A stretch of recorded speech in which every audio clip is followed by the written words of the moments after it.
let's learn how to fine-tune YOLO26 on 2 different custom datasets. We are sharing the full article and code to reproduce the results in this video at the link in the description or pinned comment. Man, I am absolutely thrilled to walk you through this explainer today. We're going to take one of the most powerful computer vision models out there, and we're going to completely bend it to our will. Here is our quick roadmap for today. We'll start with the blind spot, then cover our 5-step recipe, dive into Project 1 on PPE, check out Project 2 on ASL, and finally wrap things up in the conclusion. All right, Section 1, the blind spot and the recipe. So, before we can even start fine-tuning, we really need to understand the fundamental problem with using a pre-trained model right out of the box.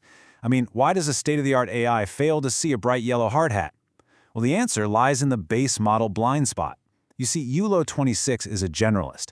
It was heavily pre-trained on the COCO dataset, which is packed with 80 everyday objects like cars, dogs, and people. If you point it at a construction site, it cheerfully boxes a worker as a person, but has absolute zero output for a hard hat, a safety vest, or a sign language letter. Why? Simply because those labels do not exist in its vocabulary. You literally can't prompt your way to a hard hat if the model has never been taught what a hard hat is in the first place. And this is exactly why fine-tuning is so incredibly powerful. The task we want to achieve isn't just a harder version of what the model already knows, it's a completely new label space. Fine-tuning works because it takes the base model, which again is a great visual generalist but heavily restricted to its fixed 80 classes, and transforms it. It keeps all those powerful visual skills the model already has, like understanding edges, shapes, and depth, and it teaches it a brand new label space on top of that, using only a tiny custom dataset. So how do we actually do this? Well, it all comes down to our universal 5-step recipe.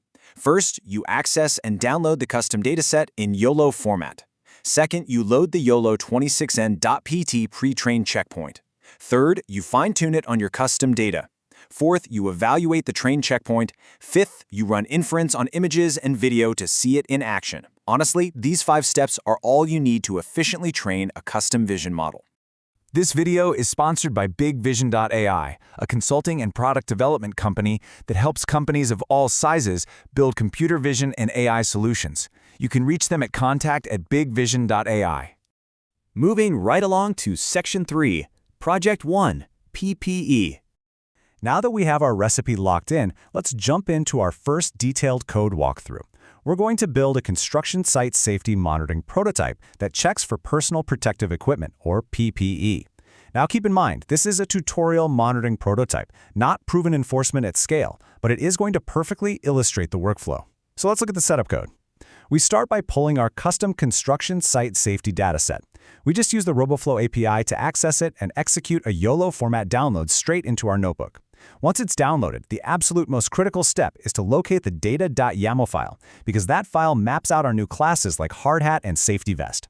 From there, we simply import YOLO from the Ultralytics library, and boom, our environment is ready to go. Next up is the actual training block. We instantiate our model by loading the YOLO26n.pt pre-trained checkpoint. And guys, starting from this exact checkpoint is what makes this fine-tuning rather than brutally training from scratch. Then we run the model.train call. Notice the really important arguments here. We pass our data.yaml path directly to the data argument. We set epochs to 100 to give it plenty of time to learn, and crucially, we set patience to 20. That patience parameter is a lifesaver because it stops the training early if the model stops improving, which helps us completely avoid overfitting. Okay, so after training wraps up, we move to evaluation. The Ultralytics library automatically saves our results for us, so we just have to locate the run folder to grab our optimal weights, which are handily saved as best.pt. We load that best.pt file into a brand new YOLO instance, run model.val to get our validation metrics, and then execute image inference on some test images. And wow, the visual results are literally night and day.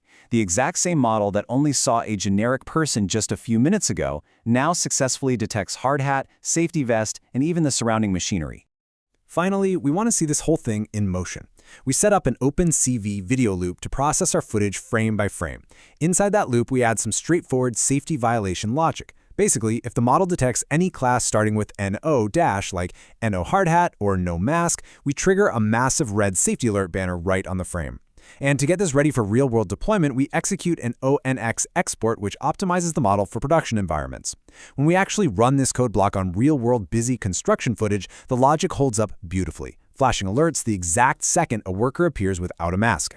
But hey, we always want to be totally honest about the limitations here. As the author notes in the article, the no classes are the hardest because the model must assert that gear is absent. Negative classes misfire way more easily than positive ones. A pale helmet on a pale background might confuse it, or maybe a worker standing at a weird angle might trigger a false missing vest alert. This definitely establishes our project as a fantastic tutorial monitoring prototype, but it is definitely not a proven enforcement system at scale without some serious further refinement. All right, Section 4, Project 2, ASL. Let's see how this builds into our second project, which is Reading American Sign Language, or ASL, letters. The entire goal here is to prove to you that while the domain changes completely, the recipe stays exactly the same. So, what actually changes in this new notebook? Honestly, almost nothing. We download a different dataset from RoboFlow, specifically the ASL letters dataset. This introduces a 26-class label space, one for every letter of the alphabet. And, naturally, because it's a completely new dataset, we point our code to a new data.yaml file.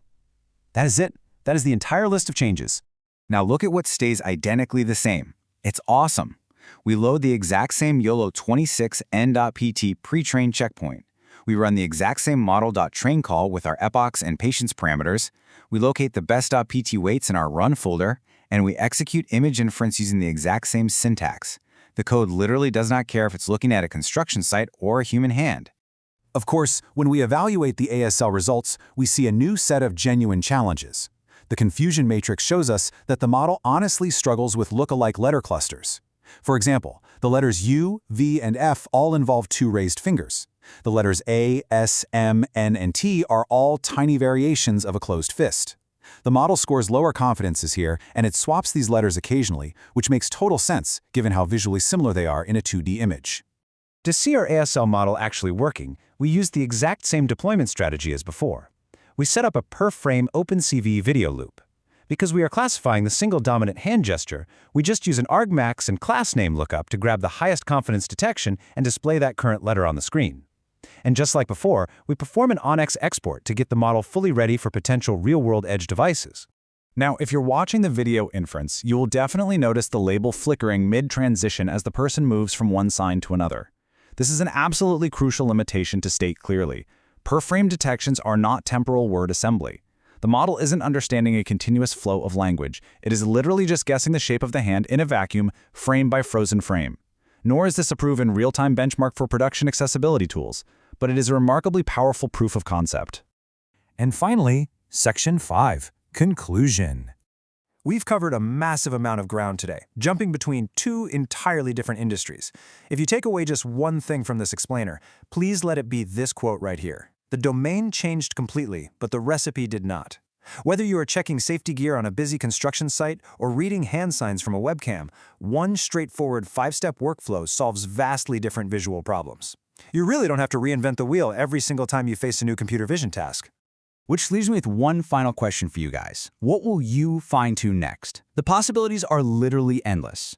Thank you so much for joining me on this explainer today. If you found this breakdown valuable, please hit that subscribe button for more explainers, and I absolutely cannot wait to see what you build.